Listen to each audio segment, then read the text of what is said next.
Sumainyo ang Panginoon. At sumayo rin. Ang pagpapahayag ng mabuting balita ng Panginoon ayon kay San Lucas. Papuri sa iyo, Panginoon.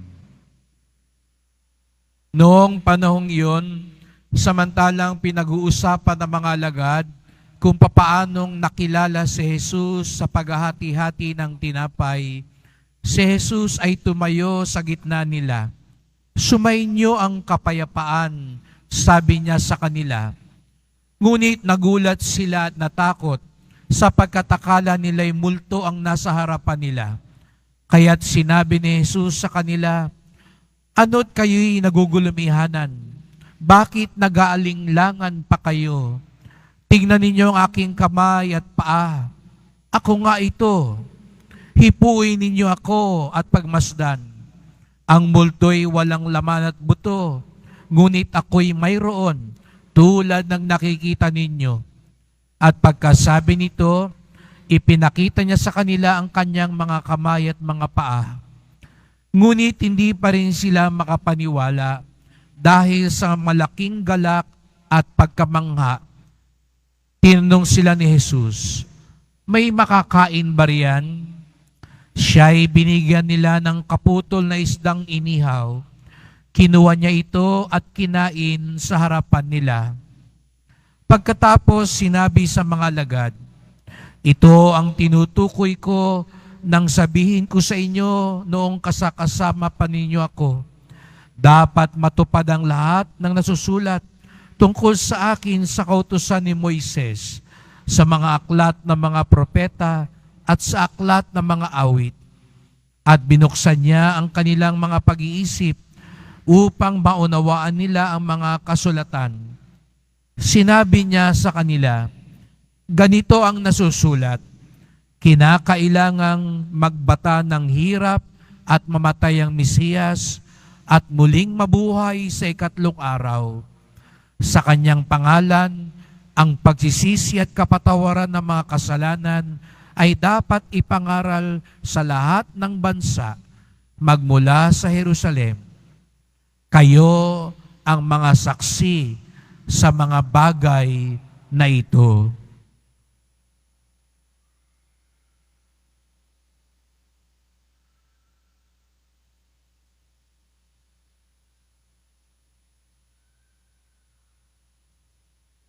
Mga kapatid, ang mabuting balita ng ating kaligtasan. Pinupuri ka namin, Panginoong Jesucristo. Magsipo mo ng lahat. Magandang araw po sa inyong lahat at maligayang pagdating sa tahanan ng ating mahal na pong Jesus Nazareno.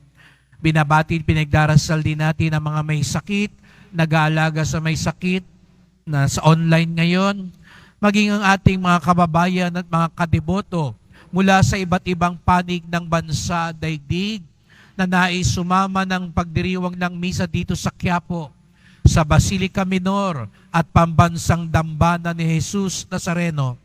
Araw ng linggo, araw ng Diyos, araw ng simbahan.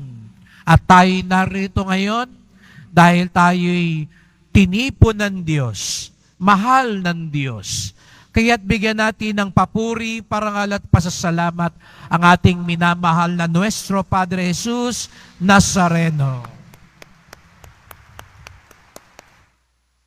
Patuloy nating ipinagdiriwang ang muling pagkabuhay ni Jesus Nazareno, sapagkat ang muling pagkabuhay ang ating pag-asa at lakas. Ang muling pagkabuhay ang ating kaligtasan. Ang muling pagkabuhay ang ating kagalakan. At ang hiyaw ng mga naniniwala na muling nabuhay si Jesus ay Alleluia. Kaya nga, ihiyaw nga natin, Alleluia. At sabihin mo nga sa katabi mo, pagpalain ka ng Diyos. Bakit nga ba muling nabuhay si Jesus? Ano ang nais niya sa kanyang pagbabalik? Narinig natin sa mga pagbasa nitong mga sumunod na araw, matapos siyang muling nabuhay, nagbalik si Jesus. Hindi siya nagbalik sa mga taong umaway sa Kanya. Hindi nyo ba napansin yun? Hindi siya nagbalik kay Pilato, kay Herodes, sa mga punong pari. Siguro kayo, pag nagtagumpay kayo o tayo, di ba? Ang pinakaasam-asamong pagbabalik, yung mga taong umapi sa'yo para pakita mo, eto na ako. Yung dati nyong minamaliit, asenso na. Aminin natin, di ba? May kurot ng paghihiganti tayo eh. Siguro yung teacher na laging pinapagalitan ka, yung teacher na laging nagsabi, wala kang kinabukasan. Ngayon, dahil asensado ka na, kating-kati kang umattend ng reunion. At gusto mong sabihin sa teacher mo at sa mga klase nyo, kita nyo, big time na ako, kala nyo wala akong kinabukasan. Gusto nating patunayan sa kanila, mali sila. Pero anong gustong patunayan ni Jesus sa Nazareno? Ano yung gusto niyang lalong malaman ng kanyang mga alagad, mga deboto at tagasunod? Bumalik siya sa mga taong kilala siya. Yun ang bigyan pansin natin. Nagpakita siya sa mga taong kilala siya. Ang kanyang mga alagad, mga disipulo, at mga kaibigan. Yung mga kasakasama niya bago siya ipako sa krus. Ngunit napansin ninyo mga kapatid, sa umpisa, hindi siya agad nakilala. Lahat sila, yung mga apostol, sila Maria Magdalena, yung mga disipulo, hindi nila agad nakilala. Samantalang sila naman ang mga kakilala ni Jesus. Siguro mapapatanong tayo, nag-iba ba ng itsura si Jesus? Siguro iba nga sa inyo. Meron kayo agad na hindi nakilala. Biglang dito siguro sa simbahan, may lumapit sa inyo, sabi siya, ako yung dati mong kaklase. Ako yung dati mong kapitbahay. Biglang tinignan mo mula ulo hanggang paa. Hindi kita agad nakilala. Siguro kasi mukha na siyang magara ngayon. Diba? Hindi na kita agad nakilala. Baka pumayat na siya ngayon o tumaba na. O baka naman nagpabanat kaya iba na itsura ba? O baka naman nagpaputi. No? Ang daming tinurok. Di raw maganda yun, ha? Binabalaan tayo. Huwag kayong turok ng turok. No? Gustong-gusto magpaputi. No? Yung mga mapuputi naman, no? Sa Amerika, sa Europa, gustong-gusto naman ang kulay natin. Ang tao talaga, sala sa init, sala sa lamig. No? Tayo mga Pilipino, kung anong kuskus ka ng kuskus, pahid ka ng pahid. Ibang nakita ko sa sobrang kakapahid dito, nakalimutan yata yung leeg maitim pa rin. No? Pantayin nyo pag nagpapahid kayo. No? Pero hindi raw sapat yung kilala sila o kilala nila si Jesus. Pansinin po ninyo, ang galaw ay kinilala nila si Jesus. Yun yung nais mangyari ni Jesus sa Nazareno. Kilalanin ninyo ako. Hindi sapat na kilala ninyo ako. Kilalanin ninyo ako. Magkaiba daw po yun mga kapatid. Di ba minsan meron tayong kilala, pero ayaw natin kilalanin. Siguro nga, medyo naging pilyo ka, nagkaroon ka ng anak sa iba. Kilala mo, anak mo yon, pero ayaw mong kilalanin. Nandiyan na sa harapan mo, kaya kawawa naman yung mga bata. Hindi naman nila kasalanan, pero ayaw mong kilalanin. Siguro nga, kapatid mo, kamag-anak mo, pero nabalitaan mo, convict, nakulong, nabalitaan mo, hindi magandang record, nandyan na, at tinanong ka ng mga kaibigan mo, di ba kapatid mo yan? Ay, hindi ah. Kilala mo talaga, pero hindi mo kinilala. O siguro man, dati-rati kaibigan mo, kaya nga nangutang ka nga eh. Pero dahil hindi mo nababayaran yung utang, di ba? O yung mga nautangan dito, di ba? Galit na galit ka sa'yo, Father. Tignan mo yan. Dati-rati pag nakita ako, halos yakapin ako, salubungin ako. Ngayon, dumaan na ako, parang walang nakita. Palibasa, may utang siya. Ayaw akong kilalanin. Mga kapatid, ang hamon sa atin ngayon, hindi lang natin sabihin, kilala ko si Jesus Nazareno. Ang tanong, kinikilala ba natin siya? Kaya ang gustong maranasan ni Jesus sa kanyang mga alagad, kilalanin niyo ako. Ako ito. May sugat ako, nakita ninyo? Hindi ako multo. Kilalanin niyo ako. At yun ang hamon sa ating mga alagad, tayo mga deboto, kilalanin natin si Jesus Nazareno. At papaano natin kinikilala si Jesus Nazareno? Kung ating ipinapakita na tayo'y tunay na sumusunod sa Kanya. Yun daw ang tunay na pagkilala. Yun daw ang tunay na pinapatunayan natin. Kilala natin si Jesus Nazareno.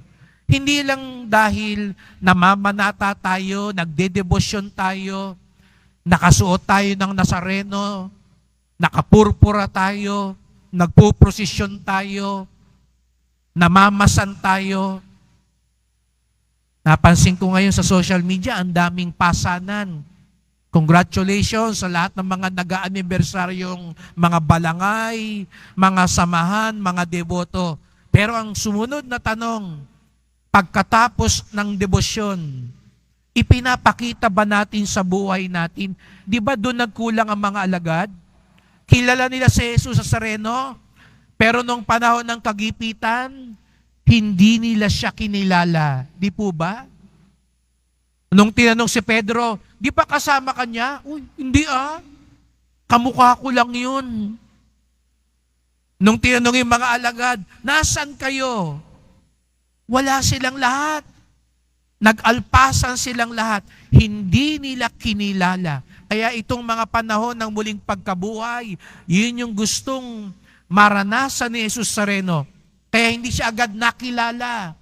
Dahil dapat kilalanin ninyo ako. Pag naninindigan tayo sa kabutihan, kinikilala natin si Jesus.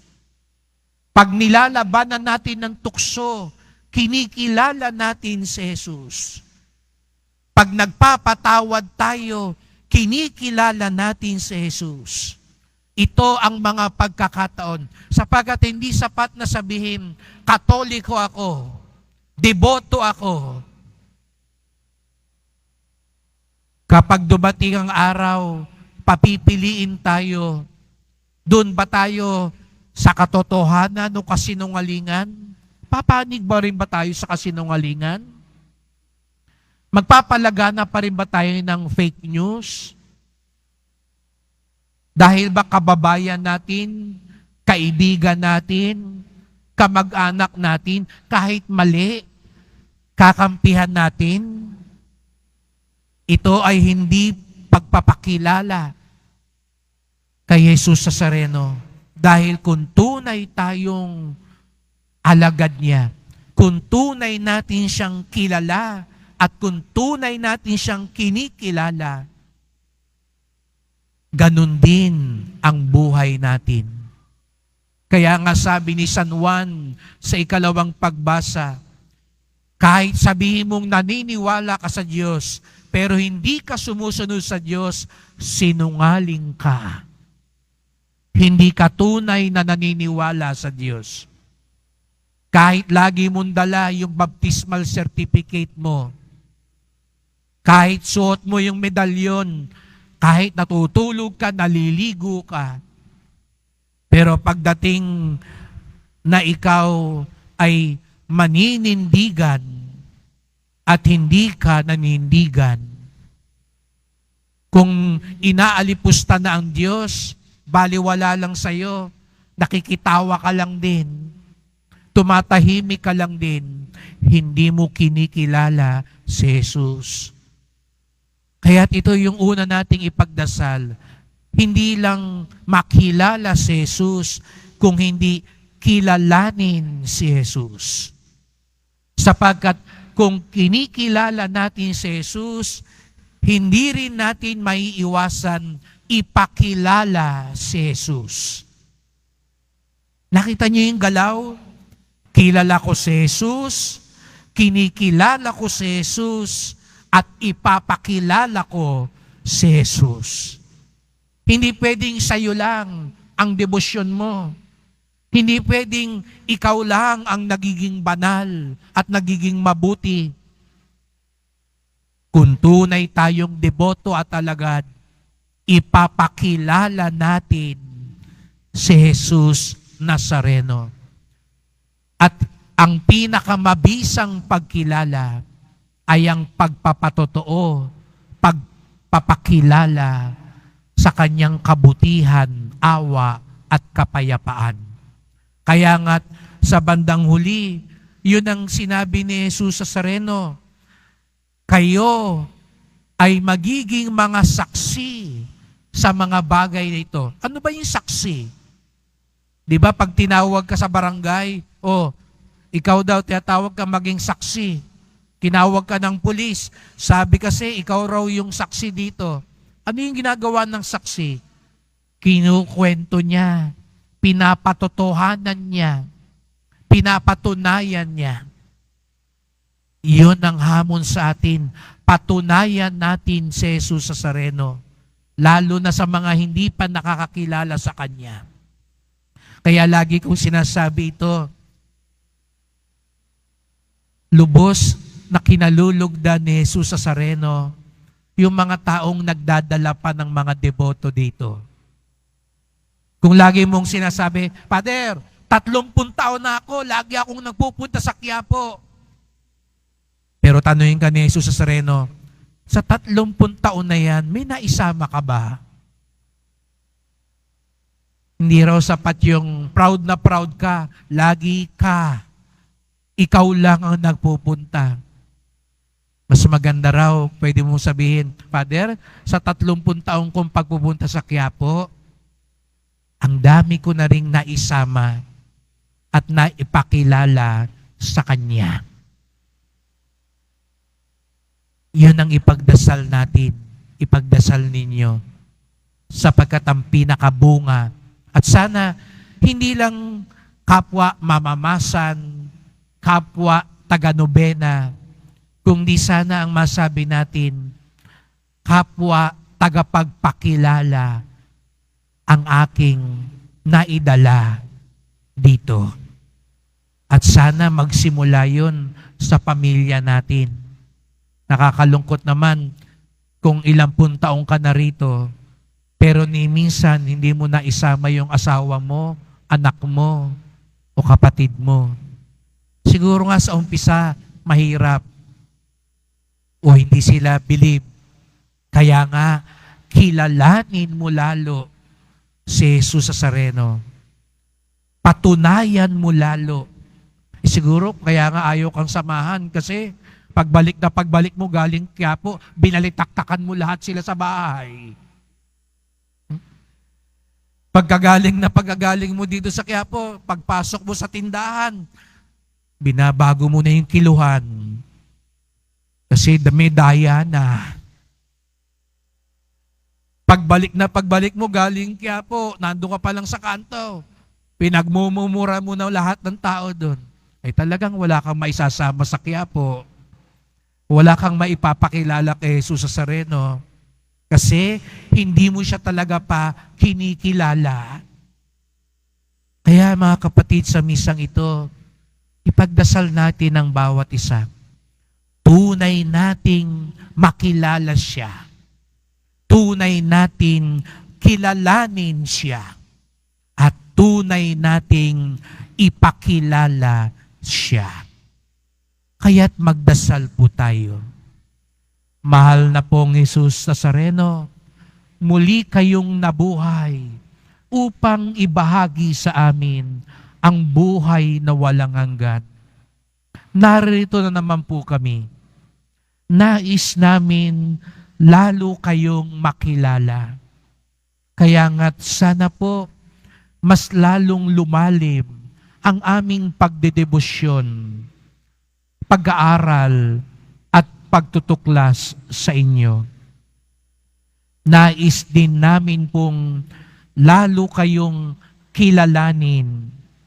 Kaya nga tulungan niyo po kaming maging tapat at taimtim, maging tunay na tagasunod, manindigan sa kabutihan, katotohanan, katarungan at kapayapaan. At nais din po namin ipakilala kayo sapagkat iyon ang bunga ng tunay na deboto. Ang lalo kayong maipakilala, ang lalo kayong mailapit sa mas maraming tao. Kaya nga't nawa kami maging mga tunay na saksi ng inyong muling pagkabuhay. Mahal na pong Jesus Nazareno, kawaan niyo po kami, basbasan niyo po kami. Amen. Amen.